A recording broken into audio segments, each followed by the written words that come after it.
नमस्कार दोस्तों, आज के वीडियो लेक्चर के अंदर हम लोग चर्चा करने वाले हैं आपके one of the most important subject income tax law and practices को लेकर के। उम्मीद करता हूं आप सभी इत्मीनान से इस वीडियो लेक्चर के दरमियान मेरे साथ आखिरी तक बने रहेंगे। और हाँ, अगर आपको ये वीडियो हेल्पफुल लगता है, कंटेंट यूजफुल लगता है, तो इस वीडियो को लाइक करके अपने तमाम दोस्तों के साथ शेयर जरूर करेंगे। तो विदाउट वेस्टिंग द टाइम चलिए शुरू करते हैं। माय डियर फ्रेंड, जैसा कि आप सभी जानते हैं, रिसेंटली हम लोगों ने आपके 4th चैप्टर को स्टार्ट किया था जिसका टाइटल है income under the head salary. हालांकि 4th चैप्टर से जुड़ा हुआ आज का ये हमारा 2nd क्लास रहेगा। इससे पहले ऑलरेडी मैं अपने चैनल के ऊपर क्लास नंबर 1 अपलोड कर चुका हूं, जहां पर हम लोगों ने सैलरी चैप्टर से जुड़ी हुई कुछ बुनियादी बातों को अंडरस्टैंड कर लिया था। फाइनली आज की क्लास के अंदर हम थोड़ा आगे प्रोसीड करेंगे और आज की क्लास के अंदर हम जो टॉपिक डिस्कस करने वाले हैं सर, वो रहेगा आपका बेसिक सैलरी को लेकर के। बेसिक सैलरी को एग्जैक्टली किस तरीके से कंप्यूट किया जाता है, किस तरीके से कैलकुलेट किया जाता है, बेसिक सैलरी को कैलकुलेट करने के लिए हमारे पास कितने मेथड्स अवेलेबल है, हर एक मेथड को किस तरीके से स्टेप बाय स्टेप इंप्लीमेंट करना है, इन तमाम मुद्दों पर मैं आज के वीडियो लेक्चर के अंदर आप सभी के साथ डिटेल में जाकर के चर्चा करने वाला हूं। उम्मीद करता हूं आप सभी इत्मीनान से एक एक कॉन्सेप्ट को मेरे साथ बनाते चलेंगे। बहरहाल अब ज्यादा बातें ना करते हुए बढ़ते हैं सेशन की तरफ और समझने की कोशिश करते हैं आज की क्लास के एजेंडे को। तो ध्यान दीजिएगा, लास्ट क्लास के अंदर मैंने आपको बताया था सर, जब भी बात आप लोग सैलरी की करेंगे तो ध्यान दीजिएगा, सैलरी के हम लोगों ने देखे थे कुछ बेसिक कंपोनेंट होते हैं, जहां पे सबसे पहले हमें बेसिक सैलरी को पढ़ना होता है। बेसिक सैलरी के बिहाफ पे ही आपके रिमेनिंग कंपोनेंट डिसाइड होते हैं। हम लोगों ने देखा था बेसिक जो आपका सैलरी होता है वो पूरा का पूरा टैक्सेबल होता है, और इसके अलावा हमने देखा ये जो बेसिक सैलरी है ना, ये आपकी टोटल सैलरी का एक फिक्स्ड प्रपोर्शन होता है, एक फिक्स पार्ट होता है, एक फिक्स हिस्सा होता है। तो इसको कैलकुलेट करना इनकम टैक्स के प्रोस्पेक्टिव से काफी अहम, इंपॉर्टेंट और जरूरी हो जाता है। तो ध्यान दीजिएगा, जब जब आपको यहां पर कंप्यूटेशन की बात करनी है, माने अगर आपको यहां पर कंप्यूट करना है, अगर आपको टोटल करना है, किसको टोटल करना है सर? सैलरी को। सैलरी का मतलब हम लोग बेसिक सैलरी को लेकर के चर्चा कर रहे हैं। तो हमारे पास टोटल 2 तरीके रहेंगे। एक को आप लोग यहां पे ग्रेड सिस्टम के नाम से जानते हैं, दूसरे सिस्टम को आप लोग यहां पे ड्यू सैलरी सिस्टम के नाम से जानते हैं। माने आप लोग ये कह सकते हैं सर, जब भी आप लोग बेसिक सैलरी को कंप्यूट करना चाहेंगे ना, तो हमारे पास कितने सिस्टम रहेंगे, कितने मेथड रहेंगे? 2 मेथड रहेंगे। पहला जो मेथड रहेगा उसका क्या टाइटल है सर? उसका ग्रेड सिस्टम टाइटल है, यानी कि ये जो सिस्टम है इसको आप लोग ग्रेड सिस्टम के नाम से जानते हैं। इसके अलावा जो दूसरा सिस्टम रहेगा सर, इसको आप लोग किस नाम से जानेंगे? ड्यू सैलरी सिस्टम के नाम से जानेंगे। और कई बार ग्रेजुएशन लेवल पे इनकम टैक्स के पेपर के अंदर आपको एक डायरेक्ट न्यूमेरिकल देखने को मिलता है, जहां पर एग्जामिनर आपको कहेगा कि इसका बेसिक सैलरी आपको कैलकुलेट करना है। वहां पे डायरेक्टली नहीं तो इनडायरेक्टली आपको ये चीज मेंशन किया जाएगा कि आपको ग्रेड सिस्टम का इस्तेमाल करना है या तो ड्यूअल सिस्टम का इस्तेमाल करना है। समझ में आया? तो आपको सिर्फ मोटा मोटा इतना याद रखना है, जब भी आप लोगों को computation of the basic salary करना है तो हमारे पास 2 तरीके रहेंगे, 2 सिस्टम रहेंगे, जहां पे एक आपका ग्रेड सिस्टम रहेगा, दूसरा आपका बेसिकली ड्यू सैलरी सिस्टम रहेगा। अब आगे अगर आप लोग थोड़ा जाएंगे तो प्लीज ध्यान दीजिएगा, जब भी आप लोग ड्यू सैलरी सिस्टम की बात करेंगे तो ड्यू सैलरी सिस्टम के अंदर भी हमारे पास 2 तरीके अवेलेबल हैं, वहां पर भी 2 ऑप्शन अवेलेबल है। तो ध्यान दीजिएगा, पहला रहेगा अगर आपका जो सैलरी है उसका पेमेंट उसी महीने के आखिरी दिन कर दिया जाए। जैसे अगर आप लोग बात करते हैं जनवरी मंथ की, जैसे अगर आप लोग बात करते हैं फेब मंथ की या मार्च मंथ की, किसी भी मंथ की बात कर लीजिए, आपका उस महीने का जो सैलरी है ना उसी महीने के आखिरी दिन आपको दे दिया जाए। या फिर दूसरा तरीका ये हो सकता है, जैसे जनवरी में जो आपने काम किया उसका जो टोटल सैलरी है वो आपको अगले महीने के पहले तारीख को बेसिकली पे कर दिया जाए। तो आप लोग कहेंगे सर हमारे पास कितने मेथड अवेलेबल है? यहाँ पे 2 मेथड अवेलेबल है, जहां पर सबसे पहले कहेंगे at the last day of the month आपको सैलरी दिया जा सकता है ड्यू सैलरी सिस्टम के अंदर, और दूसरा क्या रहेगा? Next day of the month, माने अगला जो महीना शुरू होगा ना, नेक्स्ट मंथ जो होगा उसके पहले दिन ही आपको सैलरी का पेमेंट किया जाएगा। तो कुल मिलाकर के ध्यान दीजिएगा, आपको ध्यान देना है सर ग्रेड सिस्टम से आपको कैलकुलेशन करना है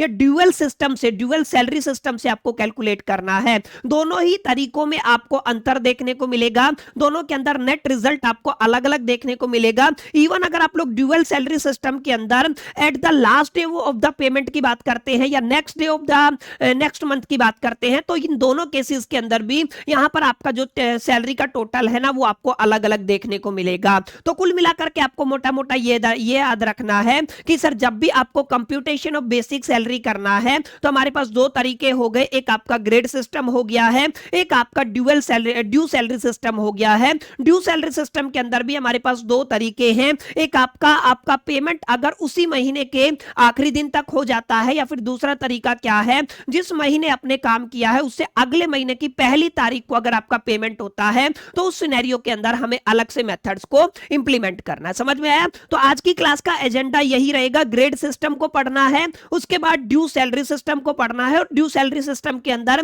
जो हमारे पास दो पार्ट है ना उनको भी हमें काफी डिटेल में, काफी गहराई में जाकर के अंडरस्टैंड करना है। तो अब हम स्टार्ट करने वाले हैं आपकी बेसिक सैलरी की कैलकुलेशन को, और हम सबसे पहले किस मेथड को डिस्कस करेंगे माय डियर फ्रेंड्स? हम लोग यहां पर सबसे पहले आपका पहला मेथड डिस्कस करने वाले हैं जो क्या रहेगा, ग्रेड सिस्टम। ठीक है, ये जो आपका पे स्केल है जिसको आप लोग किस नाम से जान रहे हैं सर, ग्रेड सिस्टम के नाम से जान रहे हैं, इसको कैसे कैलकुलेट किया जाएगा ध्यान दीजिएगा। अब ग्रेड सिस्टम के अंदर ना आपको दो तीन बातों पर गौर फरमाना है। ग्रेड सिस्टम की जब भी आप लोग बात करेंगे और ग्रेड सिस्टम से जब भी आपको सैलरी को कैलकुलेट करना होगा, तो जैसे किसी भी पर्सन ने इंटरव्यू क्रैक किया, ठीक है, अब उसको फाइनल कॉल लेटर आ गया है कि आपको हमारी ऑर्गेनाइजेशन को ज्वाइन करना है, जिस डेट को आपके एम्प्लॉय ने ज्वाइन किया है वो डेट आपका यहाँ पे काफी अहम, इंपॉर्टेंट और जरूरी रोल प्ले करने वाली है। तो जो आपका कॉल लेटर आया आपको, और आपने जिस दिन ऑर्गेनाइजेशन को बेसिकली ज्वाइन किया है उसी दिन को आपको पकड़ के चलना है, उसी दिन, उसी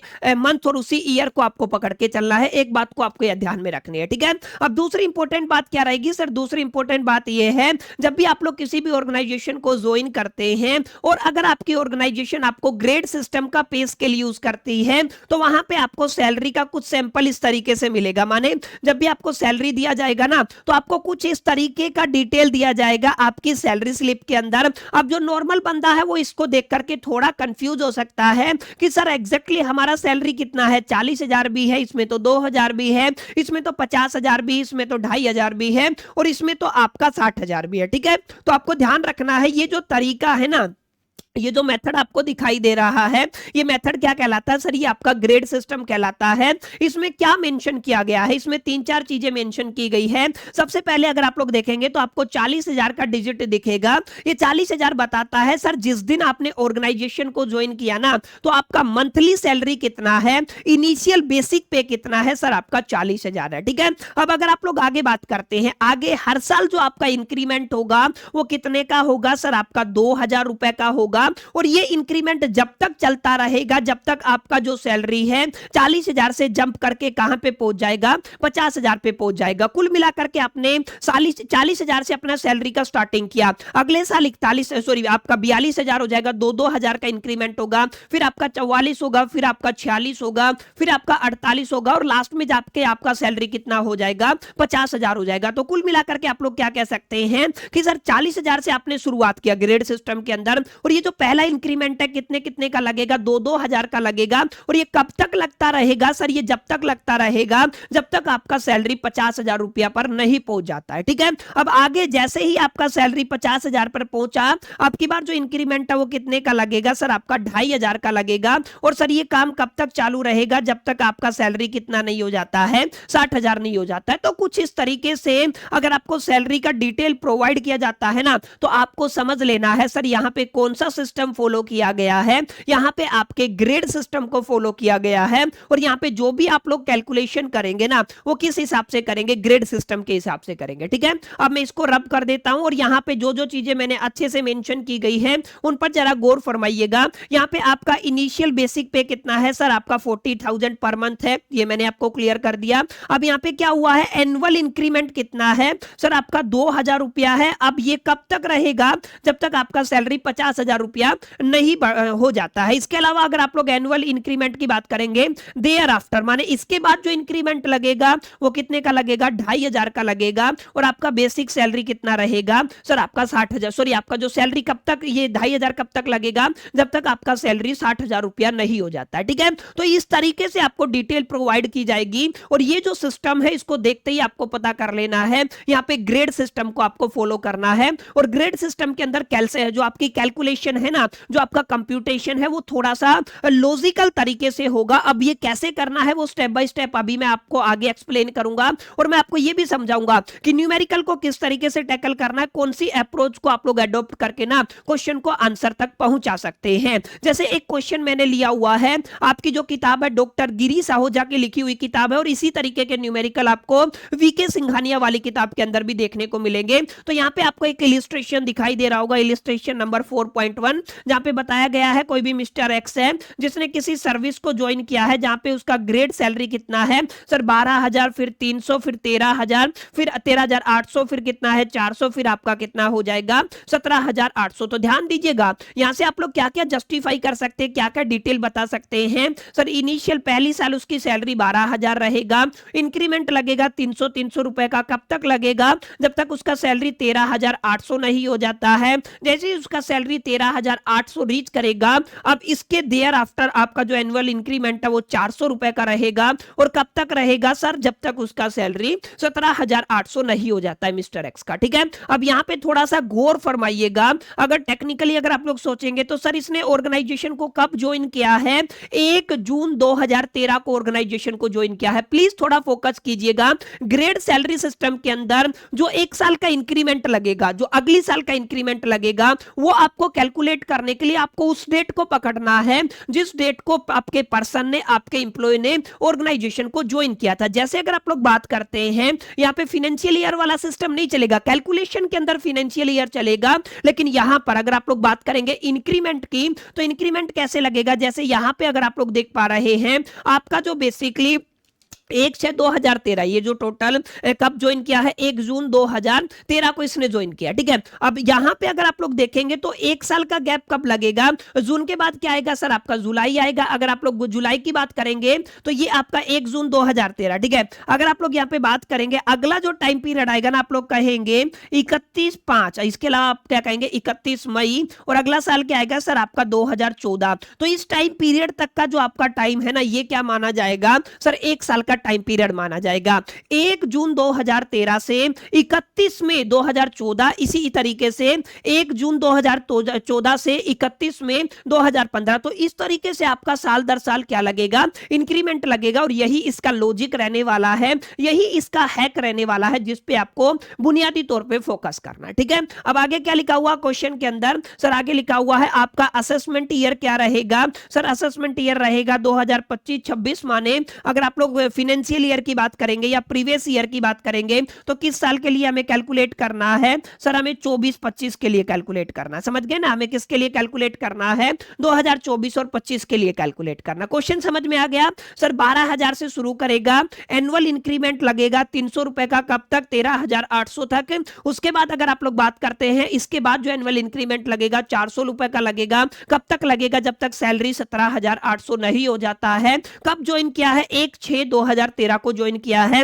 अब हमें कब तक से बेसिकली कैलकुलेशन करना पड़ेगा 2024-2025 तक, क्योंकि प्रीवियस ईयर का ही तो इनकम हम लोग कैलकुलेट करते हैं। तो इसको कैसे टैकल करना है प्लीज थोड़ा सा यहां पे माय डियर फ्रेंड्स गौर फरमाइएगा। यहां पे मैंने ऊपर साफ साफ मेंशन लिखा हुआ है कि हमें असेसमेंट ईयर 25-26 लेना है, इसका मतलब प्रीवियस ईयर आप लोग क्या लेंगे 24-25 लेके चलेंगे, और इसका जो एक साल का टाइम पीरियड है सर वो क्या रहेगा। देखिए फाइनेंशियल ईयर का टाइम पीरियड क्या कहता है, जैसे 24-25 आपका क्या है फाइनेंशियल ईयर है या प्रीवियस ईयर है। ठीक है, तो आप लोग क्या कहेंगे एक जो आपका 4/2024 से स्टार्ट होकर के और 31/3/2025 तक का आपका फाइनेंशियल ईयर रहेगा, लेकिन सैलरी का कैलकुलेशन आपकी डेट ऑफ ज्वाइनिंग से रहेगा। जैसे यहाँ पे 1/6/2013 को आपने ज्वाइन किया और ये एक साल कब होगा 31/5/2014 को एक साल हो जाएगा, तो कुल मिलाकर के पहले साल आपका सैलरी कितना रहेगा 12,000 रुपया पर मंथ रहेगा। ठीक है, अब अगली साल की बात करते हैं तो 31/5/2014 को आपका एक साल कंप्लीट हो गया, 1/6/2014 से लेके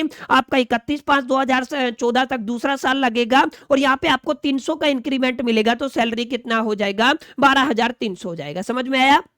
इसी तरीके से अगला साल लगेगा 1/6/2015 से 31/5/2016, इसी तरीके से 1/6/2016 से 31/5/2017, इसी तरीके से 1/6/2017 से 31/5/2018, इसी तरीके से 1/6/2018 से 31/5/2019, इसी तरीके से 1/6/2019 से 31/5/2020 और इसी तरीके से 1/6/2020 से आप लोग क्या कहेंगे 31/5/2021, इसी तरीके से 1/6/2021 से 31/5/2022, 1/6/2022 से 31/5/2023 और इसी तरीके से 1/6/2023 से 31/5/2024 और 1/6/2024 से आपको कहां तक चल रहा है 31/5/2025 तक, क्योंकि हमारा प्रीवियस ईयर क्या रहेगा 2024-25 रहेगा। ठीक है, अब सैलरी पर थोड़ा नजर डालिएगा। तो सैलरी क्या बताया, पहले साल आपका कितना रहेगा 1200, 300 का इंक्रीमेंट लगेगा 12,300, 300 का इंक्रीमेंट लगेगा 12,600, 300 का इंक्रीमेंट लगेगा 12,900। ठीक है, अब 12,900 में 300 का इंक्रीमेंट लगेगा तो 13,200 हो जाएगा।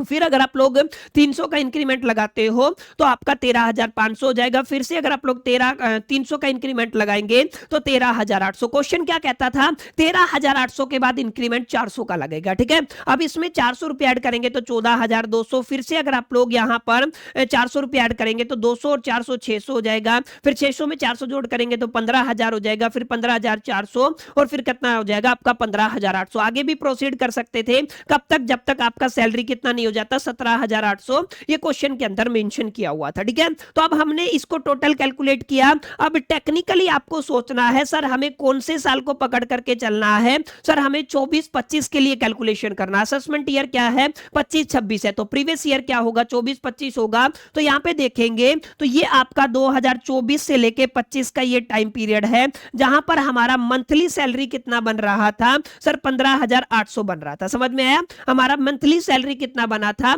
सर 15,800 बना था। ठीक है, लेकिन अगर आप लोग फाइनेंशियल ईयर की बात करते हैं तो फाइनेंशियल ईयर 1 अप्रैल 2024 से स्टार्ट होगा और कब खत्म होगा सर आपका 31 मार्च 2025 को कंप्लीट होगा। तो ध्यान दीजिएगा यहां पर 31 मार्च 2025 की बात करते हैं। अगर इस टाइम पीरियड की बात करेंगे तो हमें कहां से शुरू करना है 1/4 से शुरू करना है, माने 1/4/2024 से शुरू करना है। और यहां पर जो कैलकुलेशन है वो किसके हिसाब से है 1 जून से है। तो जून से पहले मई वाला महीना बच गया और मई से पहले आपका अप्रैल, यानी कि अप्रैल और मई का जो सैलरी है वो इस कैलकुलेशन के हिसाब से कैलकुलेट होगा। माने 2 महीने की जो सैलरी है वो कितने के लिए रहेगी सर 15,400 के हिसाब से कैलकुलेट होगी। तो आप लोग क्या कहेंगे, आप लोग माय डियर फ्रेंड्स कह सकते हैं हमारी जो 2 महीने की सैलरी है अप्रैल महीने की और मई मंथ की 2024 के अंदर 15,400 के हिसाब से कैलकुलेट होगी। तो 15 दूनी 30, 400 दूनी 800, यानी कि 30,800 हो गया। इसी तरीके से अगर आप लोग टेक्निकली सोचेंगे अब 2 महीने का सैलरी आपका पिछले साल का था, कितने महीने बच गए 10 महीने। 10 महीने का सैलरी आपको 15,800 के हिसाब से कैलकुलेट करना है। 15,800 को अगर 10 से मल्टीप्लाई करेंगे तो 1,58,000 हो जाएगा। टोटल हमारा 24-25 के लिए सैलरी कितना हो जाएगा, दोनों को ऐड करेंगे 1,88,800 रुपया। ठीक है, 1,88,800। ठीक है, ये आपका क्या हो गया टोटल सैलरी हो गया। तो ये जो सिस्टम माय डियर फ्रेंड्स आपने फॉलो किया, ये क्या किया सर हमने ग्रेड सिस्टम को फॉलो किया। टेक्निकली क्या किया, टेक्निकली हमने किया जिस डेट को आपने ज्वाइन किया है उस डेट को पकड़ करके 1 साल पकड़ो, फिर उसके बाद इंक्रीमेंट लगाते जाओ, जब तक इंक्रीमेंट लगाते जाओ जब तक क्वेश्चन ना आपको रोके। ठीक है, अब उसके बाद आपको जो कैलकुलेशन करना है वो प्रीवियस ईयर के हिसाब से कैलकुलेशन करना है। और प्रीवियस ईयर के हिसाब से अगर आप लोग कैलकुलेशन करते हो तो इस क्वेश्चन का आंसर कितना आया 1,88,800। ठीक है, उम्मीद करता हूं आपको ग्रेड सिस्टम समझ में आया होगा और आपको इस चीज का क्लैरिटी हो गया होगा कि ग्रेड सिस्टम के अंदर एग्जैक्टली किस किस तरीके की कैलकुलेशन हमें करनी होती है। ठीक है, तो समझ में आया ग्रेड सिस्टम का क्या मतलब है। अब थोड़ा आगे बढ़ते हैं, एक और न्यूमेरिकल ट्राई करते हैं ताकि आपका कॉन्फिडेंस बूस्ट हो और आपको इस चीज का आइडिया लग जाए कि एग्जैक्टली इस पर्टिकुलर सिनेरियो के अंदर कैसे कैसे चीजें मूव ऑन करेंगे। ठीक है, अब अगला क्वेश्चन मैं एक और लेके आया हूं, सेम गिरीश आहूजा की किताब का है। इलिस्ट्रेशन नंबर 4.2 दिखेगा। कोई भी मिस्टर ए है जिसने कोई भी सर्विस को ज्वाइन किया है 1/8/2020। ध्यान दीजिएगा इसने कब ज्वाइन किया है 1/8/2020 को ज्वाइन किया है। तो इसका इंक्रीमेंटल जो ईयर रहेगा ना वो 1/8/2020 से 31/7/2021 रहेगा। इसी तरीके से 1/8/2021 से आप लोग क्या कहेंगे 31/7/2022, ऐसे आपको इंक्रीमेंट लगाना। ठीक है, अब यहाँ पे इसका ग्रेड सिस्टम देखिए क्या गिवन है, 12,000 गिवन है, 300, 13,800, 400 और 17,800। माने आप लोग क्या कहेंगे इनिशियल सैलरी 12,000 है, 300 300 का इंक्रीमेंट जब तक लगता रहेगा जब तक सैलरी 13,800 नहीं हो जाती, उसके बाद 400 का इंक्रीमेंट लगेगा जब तक आपका सैलरी 17,800 नहीं हो जाता है। ठीक है, अब यहाँ पे लिखा हुआ है and his salary was fixed at 14,200। उसका जो सैलरी है क्या किया गया है, फिक्स कर दिया जाएगा। कब sir 14,200 from the date of the joining. Clear है, समझ में आई मेरी बात, ये मैंने बताया। इसका जो फिक्स सैलरी कितना, डेट ऑफ ज्वाइनिंग के साथ इसका फिक्स सैलरी कितना है सर आपका 14,200 है। समझ में आया। अब आगे देखिए क्या है, compute is basic salary. Assessment year क्या है 25-26 है, तो ऑब्वियस सी बात है 25-26 अगर आपका असेसमेंट ईयर है तो आपका प्रीवियस ईयर क्या हो जाएगा 24-25 हो जाएगा। ठीक है, अब टेक्निकली देखें तो उसका सैलरी 12,000 से स्टार्ट होना चाहिए था, लेकिन क्वेश्चन ये कहता है जिस दिन उसने ज्वाइन किया ना तो हम लोग उसका सैलरी क्या दे रहे हैं सर आपका बेसिकली 14,200 पकड़ाया, उसको कितना पकड़ाया है 14,200। ठीक है, तो पहले साल का उसका सैलरी कितना होगा 14,200 होगा। ठीक है, अब ध्यान दीजिएगा ये 300 का इंक्रीमेंट कब तक लगेगा 13,800 तक। ऑलरेडी उसका सैलरी कहां से शुरू हुआ 14,200 तक शुरू हुआ, तो इसका मतलब हमें फर्स्ट साल जो इंक्रीमेंट लगाना वो कितने रुपए का लगाना है 400 रुपए का लगाना है। समझ में आया। अब ध्यान दीजिएगा, अब सबसे पहले इसका इंक्रीमेंटल जो आपका टाइम पीरियड है वो कैलकुलेट करने की कोशिश करते हैं। तो यहां पे आपने 1/8/2020 को ज्वाइन किया, एक साल कब हो जाएगा 31/7/2021 को। अब 31/7 तक आपका हो गया, फिर अगला महीना क्या है आपका 1/8/2021 से 31/7/2022, 1/8/2022 से 31/7/2023, 1/8/2023 से 31/7/2024 और 1/8/2024 से 31/7/2025। क्योंकि हमें 24-25 के लिए डेटा को कैलकुलेट करना है तो हम बेसिकली सैलरी यहीं तक कैलकुलेट करेंगे। समझ में आया। चलिए, पहले साल उसका सैलरी कितना था 14,200 था। अब मैंने बताया ऑलरेडी इंक्रीमेंट कितने का लगेगा 400 रुपए का, क्योंकि 13,800 तक ही 300 का इंक्रीमेंट था। हमारी सैलरी की शुरुआत ही कितने से है 14,200 से। ठीक है, अब इसके अंदर 400 ऐड करेंगे तो 14,600, अगले साल 400 ऐड करेंगे तो 15,000, अगले साल ऐड करेंगे तो आपका 15,400 और अगले साल अगर आप लोग ऐड करते हैं तो 15,800 रहेगा। ठीक है, अब यहां तक तो आपको क्लियर हो गया होगा। अब आपको पकड़ना है असेसमेंट ईयर 25-26 है, तो हमारा प्रीवियस ईयर क्या हो जाएगा सर आपका 24-25 हो जाएगा। ठीक है, अब अगर आप लोग 24-25 की बात करते हैं तो यहां पे 24 की शुरुआत 8वें महीने से हो रही है, माने आपका 8वें महीने से आपकी शुरुआत हो रही है। उससे पहले अगर आप लोग बात करते हैं आपका अप्रैल हो गया, मई हो गया, जून हो गया, जुलाई हो गया, क्योंकि अगस्त से स्टार्टिंग है। तो पहले के कितने महीने हैं 4 महीने, वो कौन से स्लैब के अंदर आएंगे सर इस स्लैब के अंदर आएंगे। माने जो 4 महीने का सैलरी है वो किसके हिसाब से होगा 15,400 के हिसाब से होगा।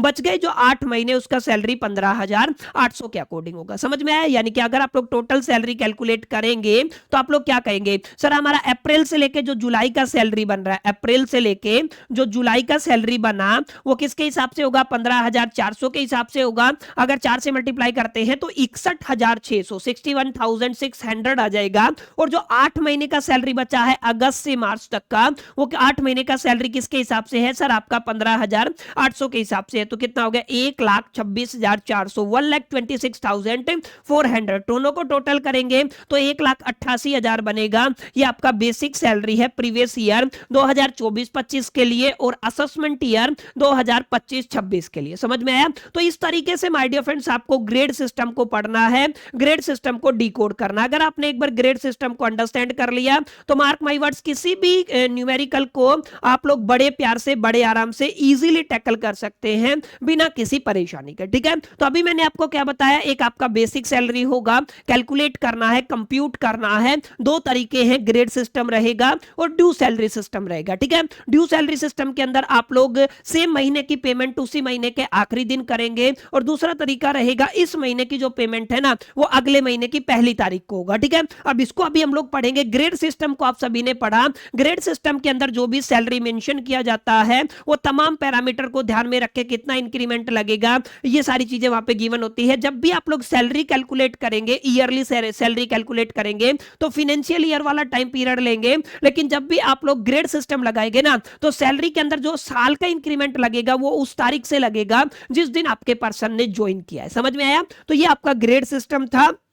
उम्मीद मैं ऐसा करता हूं, व्यक्तिगत तौर पे मेरा मानना यह है कि आपको ये चीज समझ में आ गई होगी और आपको इस चीज का क्लैरिटी हो गया होगा कि किस तरीके से आप लोग ग्रेड सिस्टम को इंप्लीमेंट कर सकते हैं। ठीक है, अब बात आती है सर ये दूसरा जो सिस्टम आपने बताया था जो क्या था सर, ये आपका ड्यू सैलरी सिस्टम था। समझ में आया? दूसरा सिस्टम क्या है सर? हमारा ड्यू सैलरी सिस्टम है। इस ड्यू सैलरी सिस्टम को कैसे टैकल करना है तो ध्यान दीजिएगा। ड्यू सैलरी सिस्टम के अंदर मैंने बताया हमारे पास दो ऑप्शन है, salary due on the last day of the month. मैंने बताया था अगर आप लोग सैलरी की पेमेंट कर देते हो उसी महीने के आखिरी दिन को, जैसे जनवरी का पेमेंट आखिरी जनवरी की तारीख को हो जाएगा, फेब का पेमेंट आखिरी फेब की तारीख को हो जाएगा, ऐसे ही मार्च का, ऐसे अप्रैल का, ऐसे मई का, ऐसे जून, ऐसे जुलाई, ऐसे अगस्त, सितंबर, अक्टूबर, नवंबर, दिसंबर। ठीक है, ऐसे आप लोग सारी पेमेंट कर देते हैं तो आपने जिस महीने सैलरी अर्न किया उसी महीने आपको रिसीव हो गया। तो टेक्निकली देखो तो यहां पे कोई सिरदर्दी नहीं रहेगा। एक एग्जांपल से समझाता हूं ताकि आपको थोड़ा क्लैरिटी हो। मिस्टर पी है जो वर्क करता है किसी भी XYZ लिमिटेड के अंदर। अच्छा, प्रीवियस ईयर 23-24 के लिए उसका सैलरी 12,000 रुपया महीने का है। अच्छा, 24-25 के लिए 13,000 रुपया महीने का सैलरी है। 25-26 के लिए उसका 14,000 रुपया महीने का सैलरी है, दिख रहा होगा। ठीक है, अब यहां पे आपको कैलकुलेट करना है एनुअल सैलरी को 25-26 के लिए। 25-26 का मतलब क्या है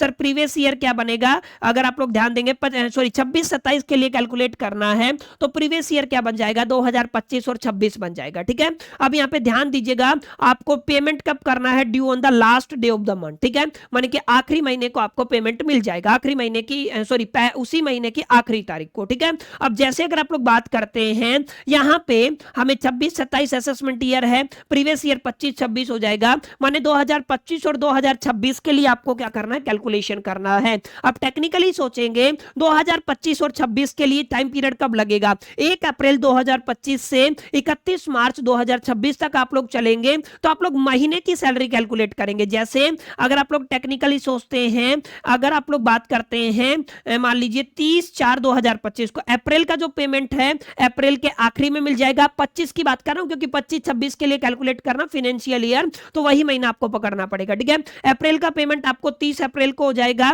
तो इसका मतलब आपका सैलरी कितना है? 30 अप्रैल को, ध्यान दीजिएगा 25-26 के दरमियान 14,000 है। ठीक है, इसी तरीके से मई का पेमेंट आपको आखिरी मई को हो जाएगा तो 14,000। ऐसे ही जून का पेमेंट आपका 30 जून को हो जाएगा 14,000। ऐसे ही जुलाई का 31 जुलाई को 14,000। ऐसे ही अगस्त का 31 अगस्त को 14,000। इसी तरीके से सितंबर का पेमेंट आपको 30 सितंबर को हो जाएगा 14,000 का। ऐसे ही आप लोग अक्टूबर का पेमेंट हो जाएगा 31 अक्टूबर को 14,000 का। अगर आप लोग नवंबर की बात करते हैं तो 30 नवंबर को पेमेंट हो जाएगा 14,000। ऐसे दिसंबर, ऐसे जनवरी, ऐसे फरवरी और ऐसे आप लोग क्या करेंगे? मार्च 2026 31/3/2026 को आपको 14,000 का पेमेंट बाय डियर फ्रेंड्स मिल जाएगा। तो कुल मिलाकर के आप लोग ये कह सकते हैं यहां पे टेक्निकली आपको ज्यादा कैलकुलेशन करने की जरूरत नहीं है। अगर आपको पेमेंट किया जा रहा है at the last day of the month यानी कि ड्यू सैलरी सिस्टम की अगर आप लोग बात करते हैं तो सीधा जिस महीना आपका सैलरी है उसी महीने आपको मिल गया तो डायरेक्ट आप लोग कैलकुलेशन करेंगे। जैसे यहाँ पे 12 महीने बन गए ना आपके, टोटल 12 मंथ हो गए हैं।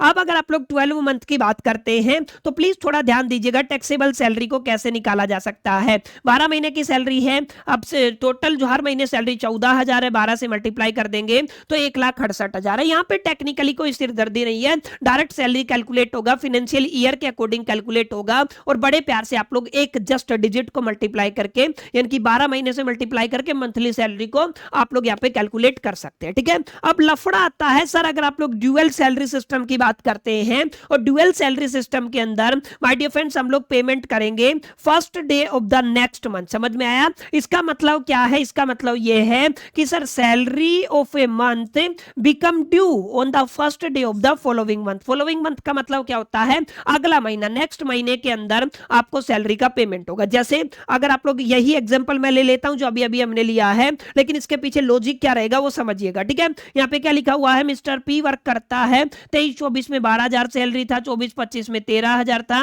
25-26 में उसका 14,000 था। असेसमेंट ईयर कितना है, 26-27 है। अब आपको करना है first day of the next month वाला मेथड अप्लाई करना है। और अगर आप लोग असेसमेंट ईयर 26-27 की बात करते हैं तो प्रीवियस ईयर क्या हो जाएगा, 25-26 हो जाएगा, और 25-26 में उसका सैलरी कितना था, 14,000 था, ठीक है। अब टेक्निकली अगर आप लोग सोचेंगे तो आपका फाइनेंशियल ईयर कब से स्टार्ट होगा, सर आपका 1 अप्रैल 2025 से 31 मार्च 2026 तक का आपका फाइनेंशियल ईयर रहेगा। अब यहाँ पे तरीका क्या है सर, तरीका ये कहता है कि अगर आप लोग बात यहां पर अप्रैल की करेंगे तो 1 मई को उसका पेमेंट होगा, मई की करेंगे तो 1 जून को पेमेंट होगा, जून की करेंगे तो 1 जुलाई को पेमेंट होगा। माने जिस महीने का आपने इनकम अर्न किया वो अगले महीने की पहली तारीख को आपके अकाउंट के अंदर आएगा या आपको दिया जाएगा, ठीक है। अब यहाँ पे ध्यान ये देना है, फाइनेंशियल ईयर कहां से स्टार्ट होगा, 1 अप्रैल 2025 से और 31 मार्च 2026 तक रहेगा, ठीक है। तो आपको क्या डेटा लिख लेना है, ये आपका अप्रैल है 2025 का,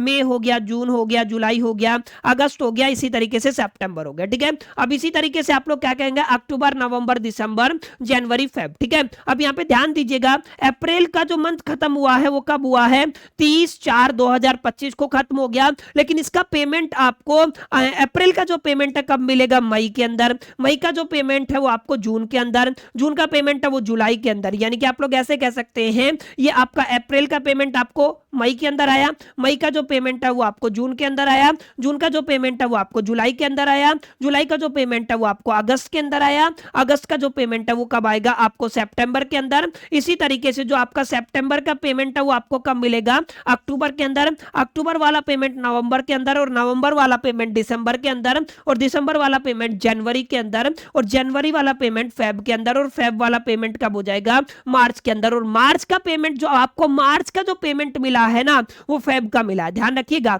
अब जैसे अगर आप लोग इस मार्च की पेमेंट की बात करते हैं, ठीक है, तो ये कब चला जाएगा, अप्रैल के अंदर चला जाएगा। अब अप्रैल की अगर आप लोग बात करेंगे तो टेक्निकली अगला फाइनेंशियल ईयर स्टार्ट हो जाएगा। तो कुल मिलाकर के आप लोग ये कह सकते हैं सर जो अप्रैल की जो पेमेंट यहां पर आनी है, ये जो अप्रैल की पेमेंट है टेक्निकली इससे पहले वाला जो प्रीवियस ईयर बनेगा, माने ये आपका 25-26 है तो ये क्या बनेगा, 24-25 बनेगा, ठीक है। आप लोग क्या कहेंगे, 24-25 बनेगा। तो इस प्रीवियस ईयर का ध्यान दीजिएगा, इस प्रीवियस ईयर का एग्जैक्टली जो आखिरी महीना, तीसरा महीना है जिसको आप लोग मार्च बोलते हैं, मार्च का जो पेमेंट है इस अप्रैल के अंदर मिलेगा। तो अगर आप लोग देखेंगे, अगर आप लोग यहां पर देखेंगे तो 24-25 का पेमेंट आएगा, 24-25 का जो मार्च का पेमेंट है वो आपको अप्रैल के अंदर मिलेगा, और वो था कितना, 13,000। माने यहां पर जो पेमेंट आएगा वो कितने का आएगा सर, 13,000 का आएगा। समझ में आया। तो 13,000 का जो पेमेंट है वो आपको क्यों आया, ये बात आपको समझ में आई, दोबारा समझिए। देखिए हमें 25-26 के लिए कैलकुलेट करना है।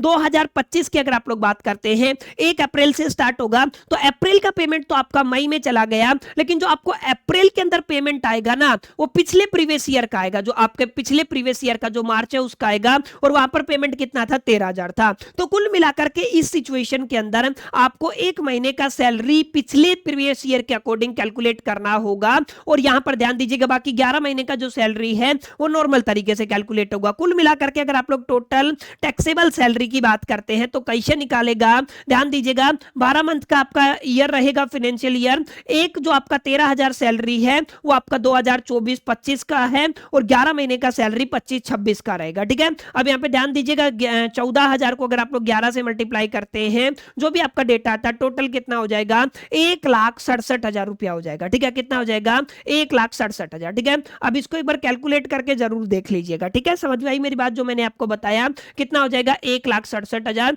तो इस तरीके से बस आपको ये टेक्निकली चीज को समझना है, इस हैक को समझना है कि जब भी हम लोग payment the first day of the next month करते हैं तो 1 महीने का सैलरी आपको इस प्रीवियस ईयर के दरमियान नहीं, उससे पहले वाले फाइनेंशियल ईयर के अकॉर्डिंग कैलकुलेट करना होगा, जो आमूमन बुनियादी तौर पे अलग रहता है, कम रहता है। है, ठीक है। बाकी 11 महीने का जो पेमेंट है वो आपका सेम रहता है, ठीक है। तो my dear friends, it's all about the जिसको आप लोग ग्रेड सिस्टम कहते हैं और ड्यू सैलरी सिस्टम कहते हैं। और ड्यू सैलरी सिस्टम के अंदर भी हम लोगों ने छोटी छोटी बुनियादी बातों को समझने की कोशिश की, कुछ कुछ फंडामेंटल कॉन्सेप्ट को क्लियर करने की कोशिश की है। और यहां पर हम लोगों ने कुछ कुछ एग्जाम्पल की हेल्प से, कुछ कुछ इलेस्ट्रेशन की हेल्प से चीजों को थोड़ा डिटेल में जाकर के समझने की कोशिश की है। उम्मीद करता हूं ये दोनों टॉपिक आपको समझ में आ गए होंगे और ये हमारा सैलरी चैप्टर से जुड़ा हुआ जो सेकंड क्लास था वो आपको पसंद आया होगा, सेशन आपको यूजफुल लगा होगा, हेल्पफुल लगा होगा। देखिए, अगर आपको सेशन पसंद आया है,